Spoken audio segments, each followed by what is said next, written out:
আসসালামু আলাইকুম। সবাই কেমন আছেন? আল্লাহর রহমতে সবাই ভালো আছে। আলহামদুলিল্লাহ আমিও ভালো আছি। আজকে রান্না করব নিজেদের বাগানের টাটকা পুঁই শাক।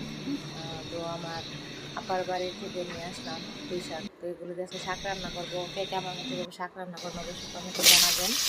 আমি তখন আলু, পেঁয়াজ, তারপর রসুন, কাঁচামরিচ এগুলো কেটে নিয়েছি। প্রথমত যেটা আলু নিয়েছি আলুগুলো যে তেলের মধ্যে খুব ভালোভাবে ভেজে নেব। নারকেলগুলো দিয়ে দিব। আলুগুলো ভাজা ভাজা হয়ে আসলে তারপরে এগুলোর মধ্যে দিয়ে কেটে রাখা পেঁয়াজগুলো দিয়ে দেবো। তার আগে আমি পেঁয়াজ দিয়ে রসুনগুলো সঙ্গে দিয়ে দিচ্ছি। আলুর সঙ্গে পেঁয়াজ রসুনগুলো খুব ভালোভাবে লাল লাল করে ভেজে নেবে। যে আমার এগুলো সুন্দরভাবে ভাজা করা হয়ে গেছে। তারপর এখানে কাঁচামরিচগুলো দিয়ে দিলাম। কাঁচামরিচগুলো দেখে নেড়ে করা করে তারপর এর মধ্যে দিয়ে দিয়ে দিচ্ছি। তো এই শাকের পাতাগুলো দিয়ে দিচ্ছি। শাকের ডাঁটাগুলো রেখে দিচ্ছি মাছ দিয়ে রান্না করার জন্য। সেগুলো একটু রেখে দিব।